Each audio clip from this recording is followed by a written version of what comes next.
This video is brought to you by Summoner's War. Take a break from summoning on the Rift and try Summoner's War, the classic turn-based RPG that will be celebrating its 6th year since launch.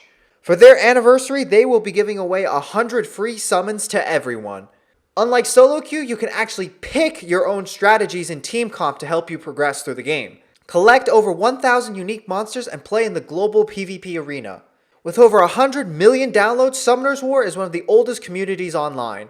Find out which monster you will summon and start your own journey now. Start summoning today. Ekko is one of the most versatile champions in the game.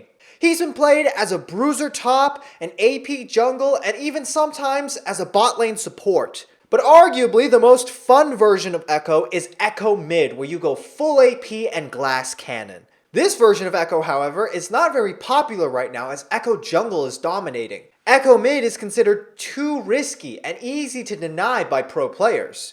But a 16-year-old challenger prodigy has been able to take Ekko mid to the highest levels. And not only is his build full AP, glass cannon, and super risky, he takes it a step further by buying Medjais in a majority of his games. This is how to play like a challenger. What's up guys, my name is Sixten and I'm a challenger Ekko 1 trick. My peak rank is rank 70 and I usually have around the top 100 in challenger. I'm 60 years old and I'm currently the highest ranked Ekko player in Europe. I started playing League of Legends in season 4 and I've been one tricking Ekko for around a year now. I started implementing my strategy. The thing I do, for secondary I go Inspiration and Minion Demetalizer. So in the early game, the reason why I R back a lot is because as Ekko, as long as you don't get behind, you can destroy everyone in the late game. So I rather just R back and play it safe than to miss maybe 1 or 2 minion waves. And then I rush 3 amp tones and a dark seal. That allows me to one-shot the minion wave at level 7. I had a lot of problems with the early laning phase, but now I just play safe. The Hextech Revolver didn't provide with enough AP, and I usually go Aver Wisp too, because the extra movement speed is pretty crucial when you don't go boots early. Because I always go magical footwear. And in the later stages of the game, Ekko's R has around a 30-second cooldown, which is so low, so you can destroy so hard later in the stages of the game. So even though Ekko is an assassin, he doesn't play like an early game assassin. He's not trying to play Ekko like a Zed or a LeBlanc, he's trying to play Ekko like a Kassadin. He uses Minion Dematerializer on 2 of the backline minions and 1 of the melee minions.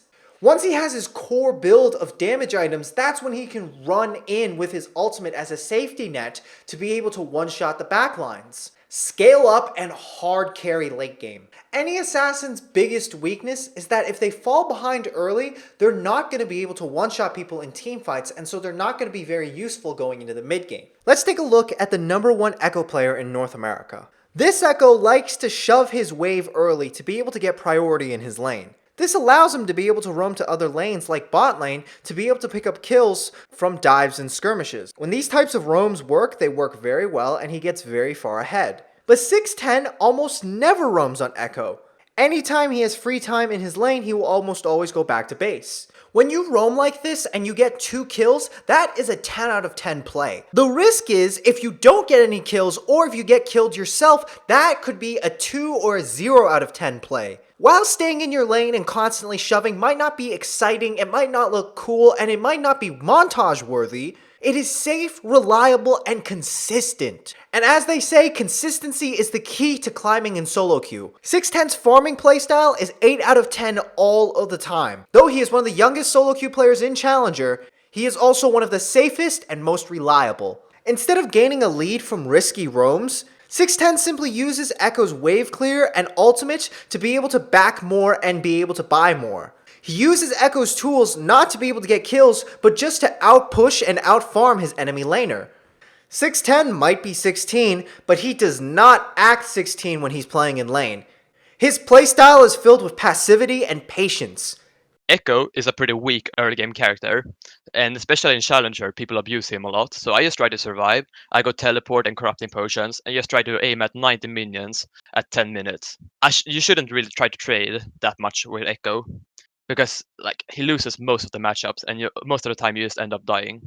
Roaming is something that has always been key to the mid lane. Faker has always claimed that learning mid lane, you should learn Twisted Fate, because Twisted Fate teaches you the fundamentals of mid lane. However, Sixten almost never roams on Ekko. Why is Sixten so against roaming? Let's say the enemy mid laner roams. Then you can just push out the wave really fast, and then you can get 2 to 3 plates. And 2 plates is equals a kill in gold. You will get a lot of XP from the minions and gold, so it's more worth to stay in the lane because you're really slow in the early game. You might have like 350 movement speed, and that isn't too efficient if you're gonna roam. If I'm gonna roam, I'll always push out the wave first, because as Ekko you really don't want to get behind. Generally speaking, if Assassin gets behind, he's pretty useless, because your goal is most of the time to just one-shot the enemy backline. You can't do that if you're behind. So I would roam if you're not going to lose anything from it. I'll maybe roam once a game. The risk is too high. Most of your roams usually ends up in you're missing XP. You might get a kill, but it's not really worth it because they got like 3 plates. So in this meta, I would say it's better to stay in your lane. On Ekko, if you don't have your core build of Lichbane and Protobelt, you're not going to one-shot anyone. Megice is arguably the most risky item in the entire game. You've probably heard the expression, if you're behind, you should sell your Megice. But 610 has a different perspective on this. I usually go Megice when I'm behind, like if we were really behind, because that's the only chance we're going to win if I get my Megice stacked. Around 60% of my games, I upgrade my Dark Seal to Megice. It's because Ekko is such a safe champion. You have your R, you have your W, and your E for escapes, so it's really easy to stack it up. So if I'm behind as Ekko, I usually side lane. You just want to farm yourself up, and let's say they have a really fed Renekton. He's not going to be able to dive you because Ekko can just clear the enemy minion wave before it hits the tower. So generally speaking, it's good to side lane when you're behind. But if you got a team fight, pretty hard, but just don't try to die and maybe stack up Dark Sealer and Megice. So if you're going to buy Megice while you're ahead and behind, when is it not okay to go Megice? 610 consistently does not buy Megice when the opponent's team comp has a lot of CC. When you're against crowd control team comps, there's a pretty high chance that you're still going to die at some point in the game. That doesn't mean you can't be useful, but it does mean you're going to lose your Megice stacks. Personally, I think Ekko is the best champion and the most fun champion to play in the game. He's so versatile. You can basically do anything you want. You can play as a assassin, you can play as a bruiser, you can split push, you can team fight, he's really good at stealing Baron, so he's just a really fun champion. For your runes, go Electrocute, Sudden Impact, Eyeball Collection, and Ravenous Hunter. Ravenous Hunter is the one that scales the most because it gives you a ton of healing in the late game. Since he doesn't roam as much, Relentless Hunter isn't quite as efficient. For your secondary tree, take Magical Footwear and Minion Dematerializer. By the time you actually get your items and are ready to roam, you will have your Magical Footwear to be able to assist you in this endeavor. For your rune stats, go double Adaptive Force with either Armor or MR. For your abilities, max Q, E, then W. So I always start Corrupting Potion, and then on my ideal back is like at around 4 minutes, and I have a Dark Seal and Amp Tome. Then I'll stay in a lane, and then my next back, ideally, I will have a Hextech Revolver and an Aver Wisp, and I will be around level 7.